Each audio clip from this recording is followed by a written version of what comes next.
Ready. Good morning. Please join me in the Pledge of Allegiance and a moment of silence. Salute. I pledge allegiance to the flag of the United States of America and to the republic for which it stands, one nation under God, indivisible, with liberty and justice for all.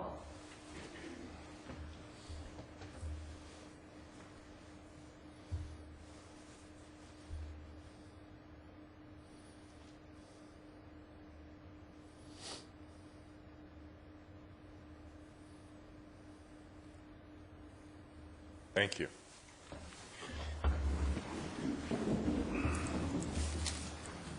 Well, this morning we have the pleasure of introducing a new member to Tulare County Agricultural Community, and Mr. Kunkel, would you please do the honors? Good morning, Mr. Chairman, members of the board, and Mr. Haddix. It's my pleasure this morning to introduce to you Patricia Stever. She actually goes by Tricia, who was appointed the Tulare County Farm Bureau Executive Director this last February 1st. That's officially then. Prior to that, Tricia worked for the California Farm Bureau Federation as a field services representative, so we had the pleasure of meeting her in her role there, where she'd come down to the board of directors meetings and give us an update on what was going on at the state level. She's an Exeter native, and it's probably best at this point to have Tricia come on up and tell you a little bit about herself. But it's really a pleasure to see her come back home and to be our Farm Bureau Executive Director. So I'd like to introduce Tricia Stever.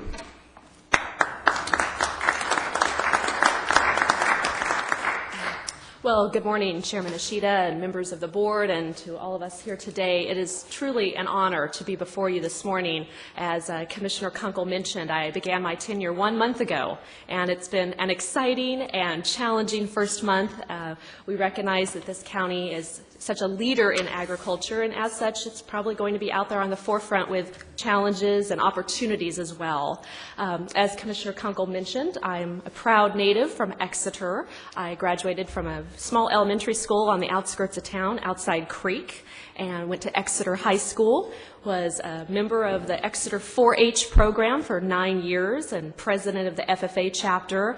Very active in a lot of community youth-based programs, was on the junior fair board throughout my high school years, and really, really honored that this county, by way of 4-H and FFA and junior fair board and the Farm Bureau, made a lot of investment in me as a young adult. And when I left this community, I was well-versed in, headed to Cal Poly San Luis Obispo to pursue a bachelor's and a master's degree in agricultural education, and received my teaching credentials and went on to teach and work at several high schools in the Valley and teach agriculture education, and then found myself at California Farm Bureau just out of my graduate year and was able to work for the California Foundation for Agriculture in the classroom.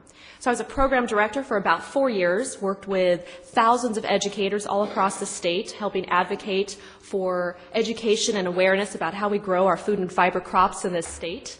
And then 3 years ago, joined the policy side of California Farm Bureau as a field services rep.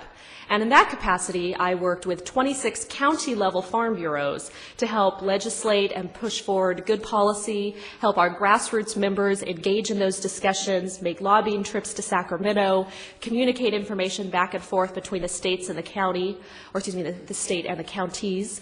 And so I've had a breadth of responsibilities in those roles, but none of which I think are going to be nearly as exciting and growth-inducing as this opportunity. And so I am quite honored to be home.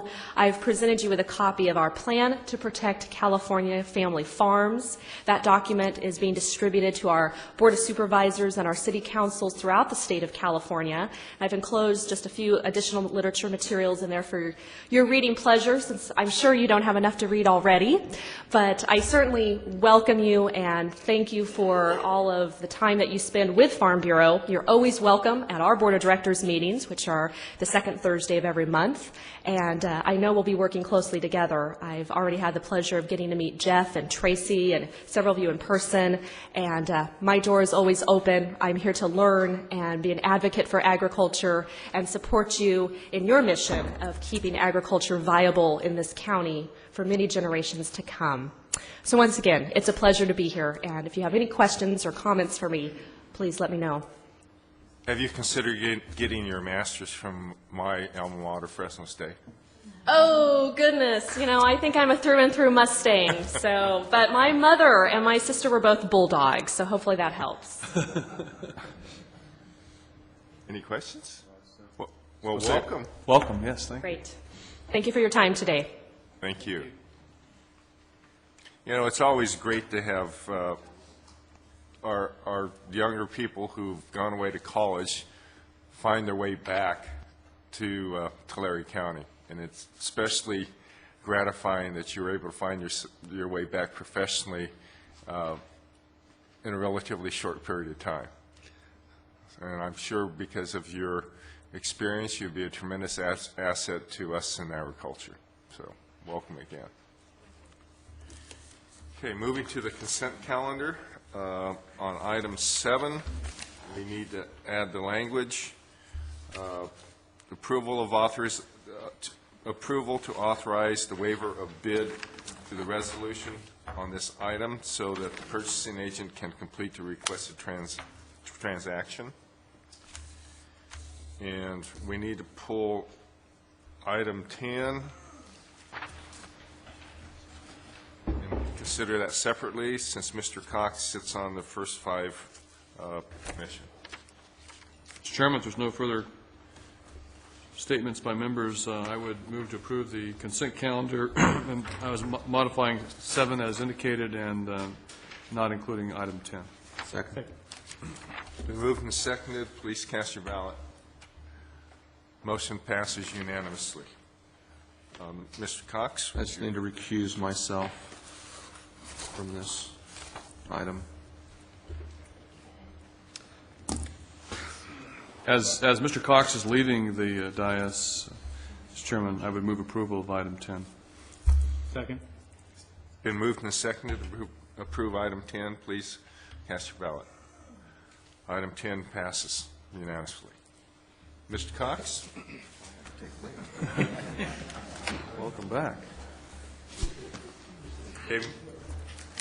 I want to announce at this time Supervisor Conway is not with us today. She's at the National Association of Supervisors in Washington, D.C., lobbying for our greater good.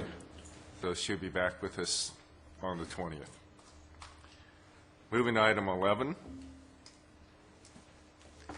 Brian?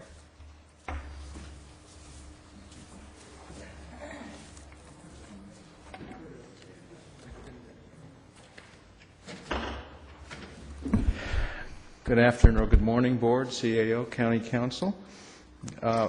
Every time I go to a meeting or a conference with Pat, she gleefully tells people that I come out of it and say, guess what we're going to do, which means extra work for her. Well, back in June, Pat had been talking to Cheryl Sheragino of the Sheriff's Department, and she came back to me and said, guess what we want to do? And what we wanted to do was to start a program with the sheriffs to bring literacy, all sorts of literacy classes to the inmates that are incarcerated. And I will just turn it over to Pat Hobbick, our literacy coordinator, to talk about it. I will be pushing the buttons on the program because I'm a good button pusher. And Pat will go through it. Good morning, Board. Morning. Thank you for letting us come and tell you about Jailhouse Rocks. June last year, Cheryl Sheragino, the inmate program manager of the Sheriff's Department, said, we really need to find a way to better serve the inmates and provide this whole myriad of services to them. So we kind of put our heads together, and Cheryl spent many sleepless nights trying to find a way to accommodate 13 different programs serving the inmates in the different jail facilities throughout the county. Somehow or other she got it to work, and we invented the program called Jailhouse Rocks. This allows us to provide functional literacy training to our customers out there. We have a 6-week module. The first 2 weeks are basic adult literacy. The second week is workforce development literacy, then health literacy, financial literacy, and early literacy. It's important that you know that we took into account the major links to the county strategic business plan and the strategic management system. And Brian has told our whole staff about that, so we kind of think it's important you know that when we promote crime prevention, we're talking about helping eradicate the illiteracy of customers, specifically who are incarcerated. And the quality of life is so very important, and I find this is my first effort going behind closed doors at the jail, so it's quite an eye-opening experience. And we know that as we promote literacy to the inmates, the quality of life of their families will certainly improve, and we've already proven that to be true. Jailhouse Rocks, as I said, is a 6-week program. We go out to the jail facilities 1.5 hours a day, Monday through Thursday. We provide not classes but workshops on those 5 areas that I spoke to you briefly about. I have 4 great tutors, 2 of which are here, Chuck Boyer, and next to Chuck is Sabrina Barber. These folks volunteer their time, and they go out to the jails and help facilitate these workshops, myself as well and 2 other tutors. We have these groups of 12, 13, 14 inmates at a time, and we meet with them, as I said, Monday through Thursday, 1.5 hours a day. We started this effort in August of 2006. I do the basic adult literacy, which is a 2-week module, and we talk, because everybody there has different literacy levels. We have some folks that speak a little English and some folks who are college and high school graduates. So we talk first about, okay, we're going to review some things you already know. Let's talk about letters, forming words, sentence structure, reading and writing skills. And we use something that I think is a really neat technique, reviewing the skills they already have, using something that they like to read. I have a son who was pretty much illiterate until I bought him car magazines. And the only thing he read through high school were car magazines, but he graduated because he learned to read reading car magazines. So these guys, we give them a paperback book of their choice. Stephen King seems to be the big one, Robert Ludlum, those types of things. And we actually break these books down and talk about what are the nouns, what are the verbs. Let's talk about visualization, and they really get into this. Oh, that's not an adjective, that's an adverb. And the folks who think, I think I knew that 10 years ago, they really get involved in this literacy effort. Again, we're reviewing skills that some of them already have, but we're introducing some skills that some of them don't have.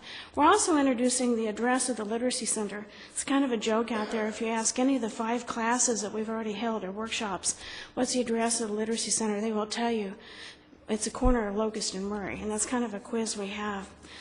Chuck facilitates our workforce development literacy skills module, and we talk about how to read those job ads, how to fill out that 17-page job application.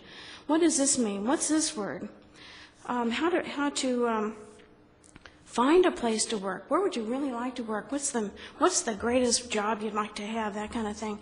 We break it down into words that they can use, that they can understand. Have you ever seen a resume with words on it you know that person didn't put on there? We see that all the time. So we help them be themselves. The purpose isn't to teach these folks how to get a job. Our customers can all get a job. We talk about how to keep a job, how to prepare them to be part of the workforce. And they seem to really enjoy this particular module the best because guess what? When they get out, they have to get a job. Health literacy. When I first heard about health literacy, I thought, health literacy, what is this? A fact that we're sharing with you, 65% of California adults with limited literacy skills avoided going to the doctor 2005 because of difficulties completing the paperwork necessary for care. This is so very true, and we find that out with our customers who are not incarcerated that come into our office. Pat, I don't know how to fill this form out. What does this word mean? How do you do this? We also find a lot of our customers cannot read the prescriptions given by the doctor, so they overdose their kids or underdose their kids or themselves. Another fact you might be interested in knowing, 94% of physicians believe that low literate adults experience a lower quality of health care. I don't know if I want to comment on that or not, but this is a fact that was gathered, the information gathered by California Literacy Incorporated, which is a nonprofit advocate for literacy throughout the state of California. The purpose of our health literacy is not to be doctors or nurses. but to help folks learn the literacy skills to access health care and know what to ask the doctor. For instance, we teach them 3 very important questions to ask the doctor when they go. We tell them to take somebody with them if they don't understand, and somebody who can write notes and take notes and understand what the doctor's saying to them. So it's been very effective. Our health literacy is kind of a fun one. Sometimes it's a little wide open, and we get asked questions that we don't want to answer because we're not doctors or nurses, but we always find a reference or referral for these folks. Financial literacy, Jerry Cease is our facilitator for that. He's a retired teacher here in the community. And he takes our Getting Control of Your Money book out to the inmates, and they sure have a good time with this. Getting control of your money as in making a budget. How to write a check. We tell this story, of course, of have you been to the grocery when somebody said, would you please write this check for me? I've forgotten my glasses. A lot of times they don't have glasses. They can't write the numbers on the checks. In our office, for folks who are not incarcerated, we even sometimes write the numbers out on a little chart so they can put it in their checkbook and have that. Writing checks and spelling numbers are number one, but getting and using credit. Jerry has some great information that he gets through the mail that he shares with the inmates, and he also talks about how to save money on utilities, and all these great money off. I think you have Southern Cal Edison down here, I believe, and money, how to save money on your utilities. Again, we're not teaching folks you have to get a checking account. We're talking to these folks about basic budgeting and financial information that they need when they do get a job and become the breadwinner for the family. Finally, and certainly not least, Sabrina Barber is our guru for our early literacy, Every Child Ready to Read program. You may recall this is our early literacy program that is designed for parents and caregivers.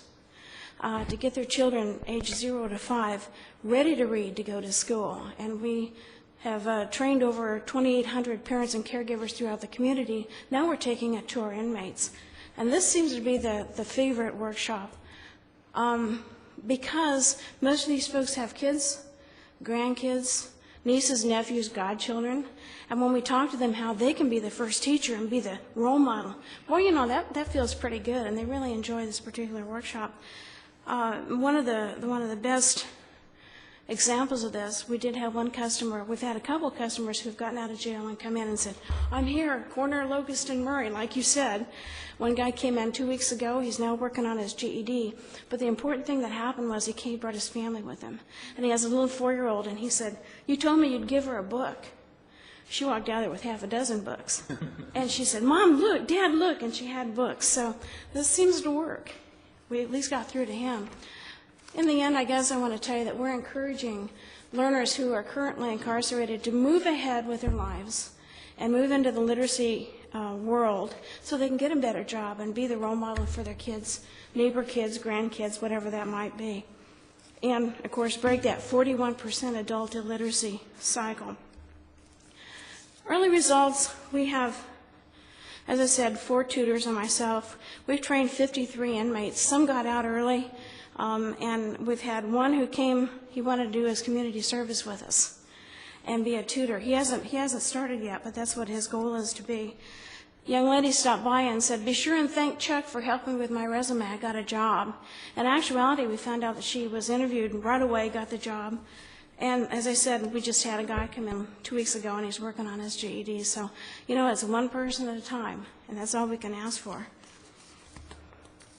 We had a great program design review. I'm an analyst by trade, so we do a lot of program reviews for all the programs we do, and we found that this seems to work. We have had a couple of challenges.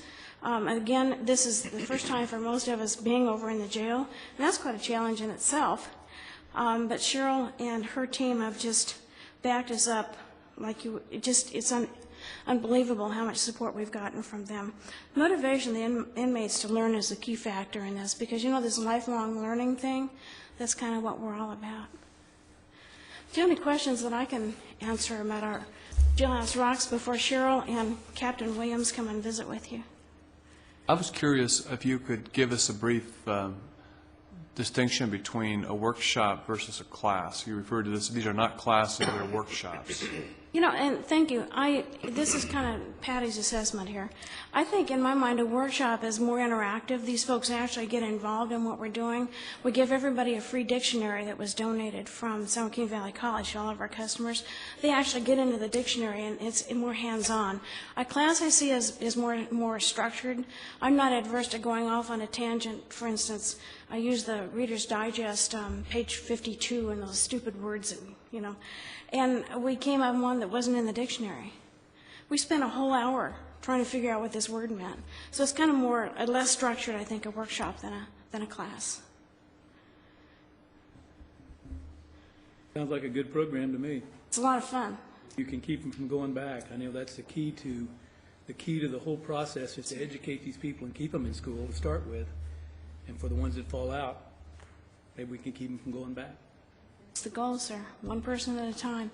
Could I introduce then Cheryl Shargino and Captain Williams from the Sheriff's Department?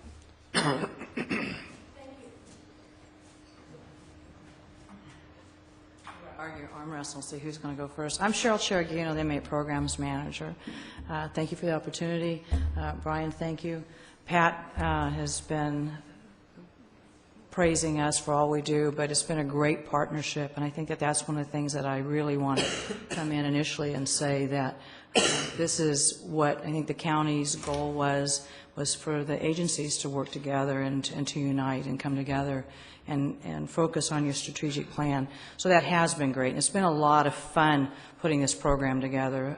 In August, as a programs manager, I restructured how we are doing our programs in general and started providing 6-week, I won't say workshops, but they're 6-week classes where I have instructors that go into the classes, and for a period of, they'll go in for an hour and a half each day for the entire week, as opposed to having an instructor or come in one day a week for an hour and a half and the next week an hour and a half. So what we're hoping is at the end of the 6-week period, actually inmates have some knowledge that they can take with them. One of the things that I see happening here is, and Supervisor Ennis pointed out, is that we have the opportunity, we're addressing the larger picture here with everything that's going on and the opportunity to make some positive changes.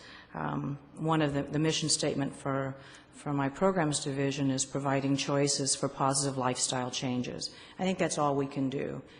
We are challenged, the Sheriff's Department is challenged through the penal code to provide rehabilitative programs to our inmates. And this is just another innovative way to do this. To my knowledge, it's the only program I'm in an organization with the program managers that have worked with the library in different aspects. But to my knowledge, that this is very, very unique and different. We use volunteers. Pat's program uses volunteers. There is a stipend that comes in on this out of inmate welfare funds that take care of that.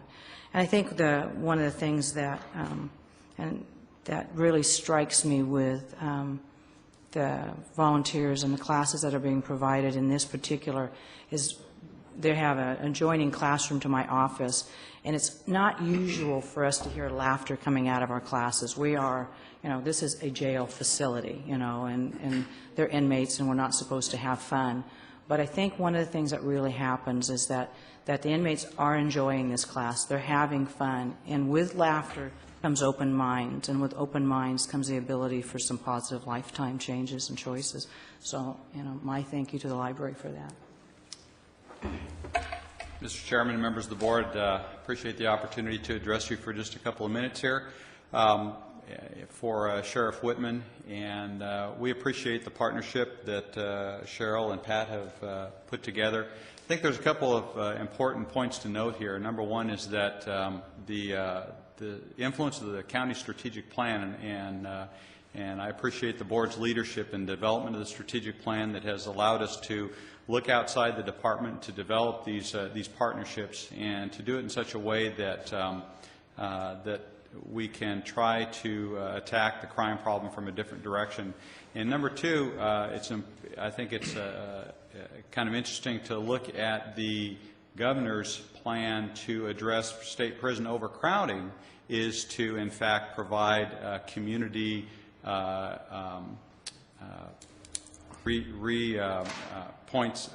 rehabilitation centers in each community where reentry facilities where inmates would be brought into the counties where they were committed from and given these life skills. And I laud our employees here that have taken the time to put together this program that in essence, and this was started back in August, I believe. Correct. Cheryl?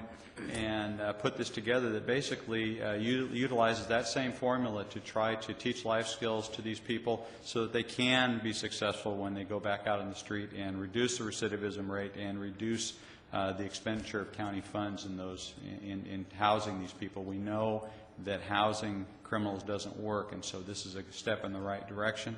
Appreciate Cheryl's work. She's been our program manager for 10 years, and we appreciate the strategic plan and to really have kind of a goal-driven program rather than just a statutory program and being in compliance with Title 15 and providing these inmate programs. We're really kind of taking a look at it, Cheryl has, and worked with Pat to develop something that will be successful, and we appreciate that. And thank you for your time. Chairman, and I know previous conversations I've had with Cheryl, she's sometimes struggled because of the length of time they have to work with people in the jail system is sometimes abbreviated for various reasons. It just occurred to me that one of the governor's proposals would be for county jails to be repositories of inmates for much greater lengths of time. And I realize there's a tremendous lot of policy issues there, financial issues. But in the event that it were to move in that direction, these kinds of programs will become even more critical, I would believe, because you would have people for perhaps 2 years in your jail system where now they're not supposed to be here more than a year. And this would give you more opportunities to intervene in a local way, in a probably far more effective fashion sometimes than what is dictated from on high. So I think I want to just commend everyone for the program, and I could see where it may have tremendous opportunities in the future as well. Mr. Chair, if I can briefly, Pat said something that really rang strong and home to me. Talked about her son reading car magazines. I can remember my older brother and my mother having kind of the same conversation, and she said, "Well, what will you read?" Because he wasn't reading, he was failing, and he liked comic books. So we had a stack 2 feet high of comic books in our home, and my brother now is an avid reader. He's been on the city council in Foster City for, I believe, 7.5 years now, and I've said this to some of Pat's classes before or workshops that I've been to before.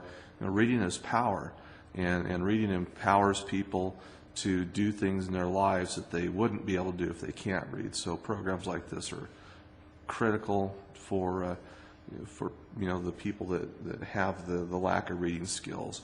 And so I want to thank you for the presentations. I've heard not this whole spiel before, but heard about this program before, and it seems to be very effective. So congratulations, and keep up the good work. I thought Mr. Cox was going to say he used to read about ductwork as a kid. That I did. That I did. And the Supervisor Maples was there, we would have heard about Louis L'Amour books. Thank you for this innovative program.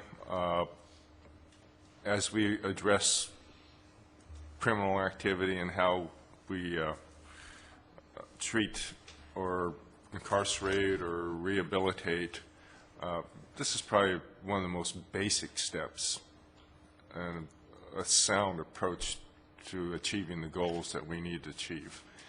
And I really appreciate the innovation that I see in this program. So thank you very much. Thank you. With that, you didn't have to leave.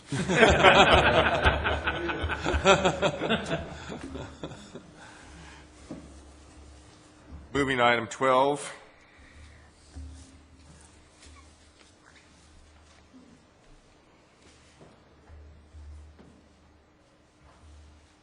Morning, members of the board. I'm here to present item number 12, George Finney with Resource Management Agency. With me this morning is Jason LeBou, one of the planners in the agency. He's the planner that deals with airport land use. So if you're looking for airport land use, he's the guy to contact. Item number 12 is a request for authorization to apply to Caltrans Division of Aeronautics for a capital improvements program funding to update the Tulare County's comprehensive airport land use plan, so-called the CALIP. It's really not a grant per se, it's really an allocation. This money is set aside for counties that wish to request funding in the odd years, and here we are in 2007.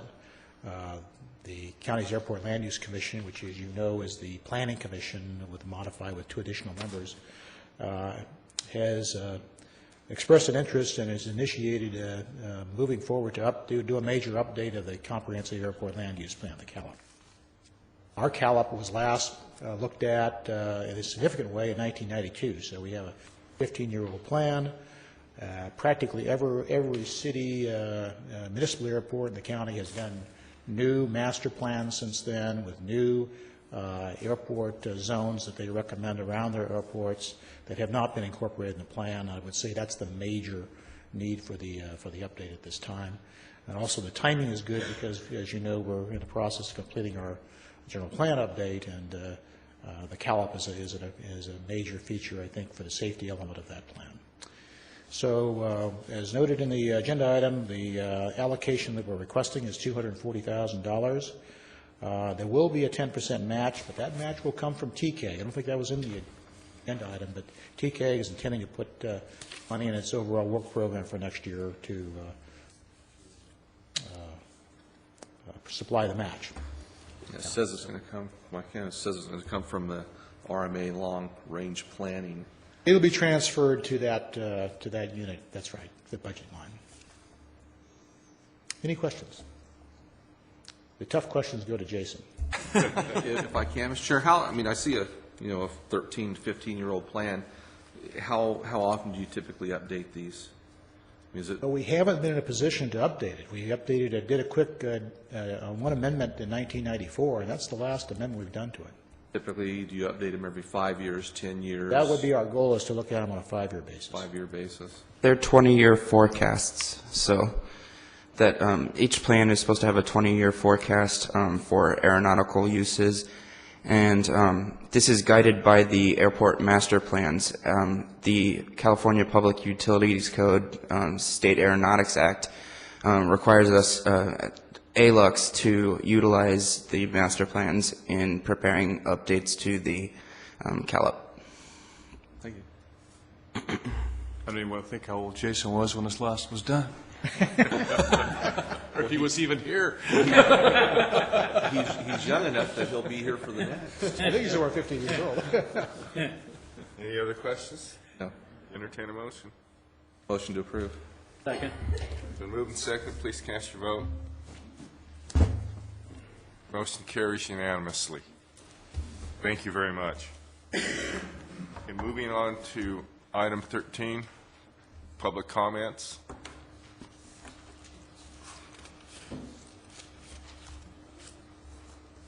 Seeing none, we'll go to supervisors' matters. Start with Phil. Normally have nothing. I have a long list today. First off, we have a new member of the Cox family. Last week, my daughter gave birth to a little girl, Chloe Elizabeth Martinez. She was 6 pounds, 14 ounces, 18 inches long. I did have to write that down. That is grandchild number 5 in the Cox family, and they live in Idaho, Knapp, Idaho, so we're traveling up there this weekend to see our new grandchild. There is an opening on the Visalia Public Cemetery District. We had a member resign last month, and so we'll be accepting applications to fill that position. There is a matter for this board to consider. There's been a bill, Senate Bill 893, introduced that affects our first 5 commission funding.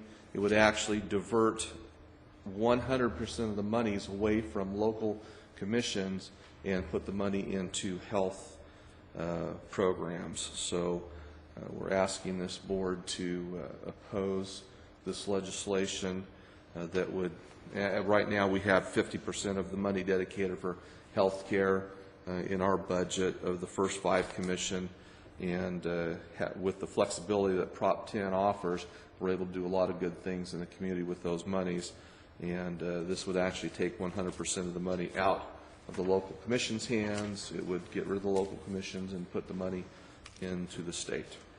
So the state has enough money. Not a good deal. So we've asked the board, and I'll get more information on that, to have the board pass a resolution in opposition. Last item, Supervisor Sheet has asked me to work on our gang problem in Tulare County by way of a report. I did 2 ride-alongs with the Sheriff's Department last week. The first one was just a patrol officer on Wednesday, and then Saturday I went out with the gang, the new Magnet gang unit, and that consists of a member of the DA, the probation. We have 6 sheriff's officers assigned to that, or 5 with a captain, and then 2 Visalia Police Department officers. They've named themselves the Magnet team, and I was very impressed with the way this team works together. I was actually involved in a high-speed chase of a pair of individuals that were involved in a shooting, a drive-by shooting on Saturday, and found out how fast those police cars really would go. Actually, with the officer I was with, we were the first on the scene where the car had been abandoned, and within 10 minutes knew who the car belonged to, had found out that last week there was a drive-by shooting in that neighborhood, so this was possibly used as a retaliation. And by 11:30 that night, I was sitting in the living room of the person they suspected to be the driver of that vehicle. So this unit works very well together. They've been very effective, have dozens of felony arrests, have taken several weapons off the street, and so the gang problem is being worked on, probably in a smaller capacity than we all would like, but had a very good experience with that unit and got to see how effective they were in their work and how the agencies actually work together.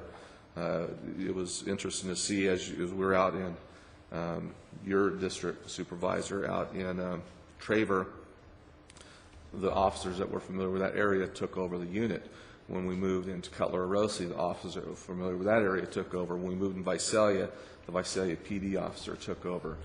And the unit just worked very well together. There's been a couple pieces in the Visalia Times Delta about that unit over the last few days. So just to let you know, that's what I've been up to. I told the sheriff next time I go out I do want a bulletproof vest, though. I was just going to ask that. That completes my report, Mr. Although I did go to Washington, D.C. last week for a workforce investment conference, very informative.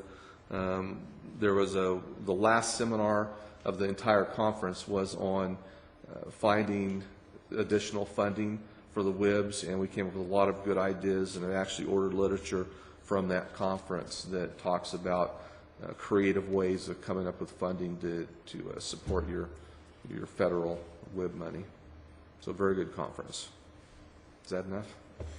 Well, I made the comment last week that you were in Washington, D.C., so the meeting was an hour shorter. And we wondered whether you heard that or not. What's today's excuse? Oh, okay, I know. Chairman, just a couple things. If anybody's has absolutely nothing to do on Wednesday evening at 7 o'clock, I'll be with a panel on KMPH television on air quality, panel-ish discussion. So that's neither here nor there. I watched a part of what they had last week, and I hope ours is more exciting than what they did last week. But is that a live telecast? it's a live telecast. Yeah. Wednesday at 7. Yeah. The other thing was something I just saw on our emails that we get a service that gives us information about other county issues around the state, and it was from Contra Costa County, a report that their obligations for retiree health benefits is $2.6 billion. More than 5 large counties combined, including Sacramento, San Diego, Orange, Riverside, and other counties combined, is their obligation just for health insurance, for retiree benefits. And I don't even know what their obligations are for other retiree benefits. But it just made me appreciate the fact that this county has always been conservative in terms of only giving what we can afford to pay for to our employees. And over the long haul, I believe that we all benefit from that, including the employees, because they don't have to worry about whether or not our county's going to have to be filing bankruptcy because of obligations and commitments that were made that we cannot afford to do. But it was quite an eye-opener to me. I mean, that sounds like something that you expect from a national debt or a statewide debt, not a countywide debt, $2.6 billion. That's it.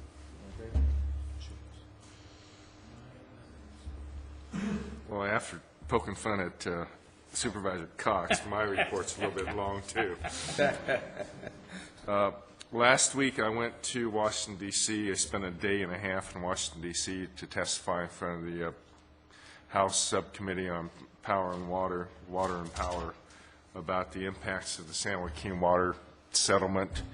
I was the only one on a panel of 8 that represented the concerns of the residents, let's say people who live in the areas impacted by this water settlement. The rest of them were all representatives either of NRDC, the environmentalists, or directly representing different water districts. And most of those districts were outside of the Friant Water Users Authority. What I did learn when I was back here, the city and county resolutions that were passed by all 8 of our incorporated cities in Kern County Board of Supervisors and our Board of Supervisors had a tremendous impact upon how they were looking at the San Joaquin River settlement. So because of that, I'll be asking the board to pass a new resolution with specific language which will address this mitigation effort. It will not be demanding new dams or new underground storage. It's very specific, stating that the Secretary will have the authority to mitigate this water if need be. And I will also be requesting the cities to pass the exact same language because it's written in a legal text that does have some weight. Next week, this board will not be meeting.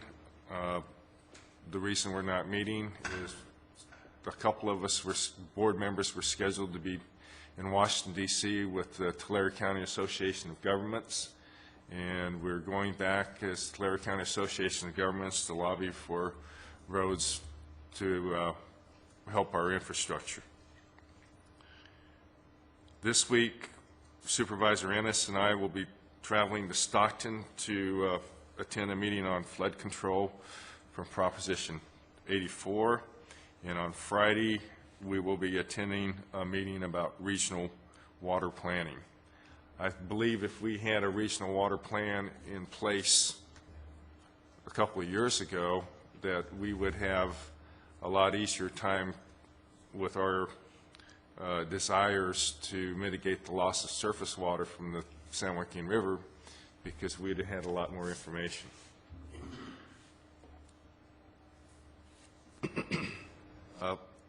On the note of TCAG, we were very fortunate in the fact that we received funding for the widening of 99 from 198. well, 198, but we also got 99. We're going to widen 198 to 4 lanes to Hanford.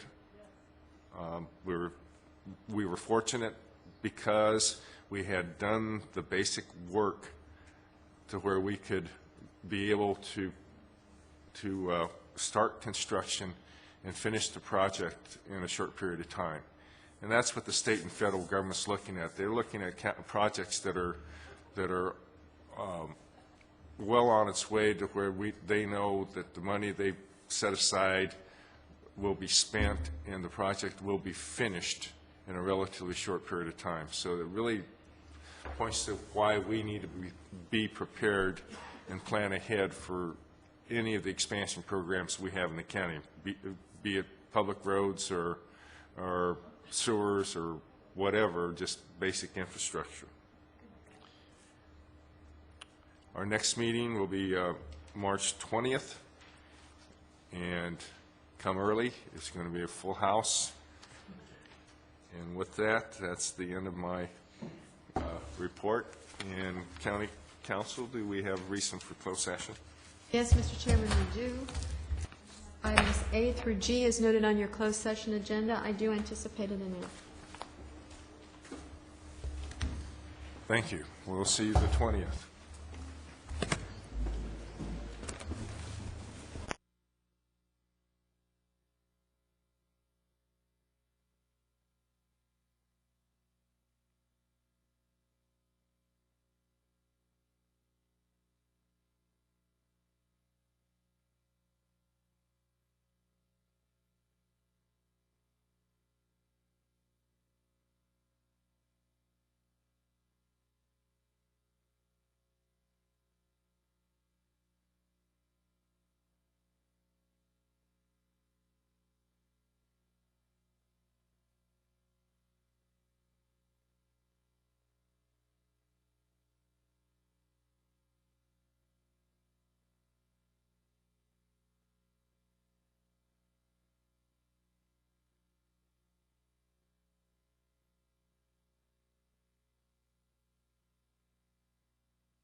Okay.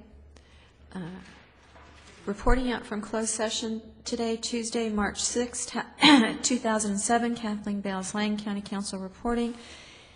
In the matter of item B on the closed session agenda, Perez versus et al. Versus Wall et al., Tulare County Superior Court, case number 072222456. The board's action was to authorize defense of the litigation and to authorize defense of defendant Wall with a reservation of rights. The substance of the litigation being personal injury and auto accident. This was on a 4-0 vote, Supervisor Conway being absent. There are no other announcements. I'm sorry. On the motion of Supervisor Worthley, seconded by Supervisor Ennis on a 4-0 vote.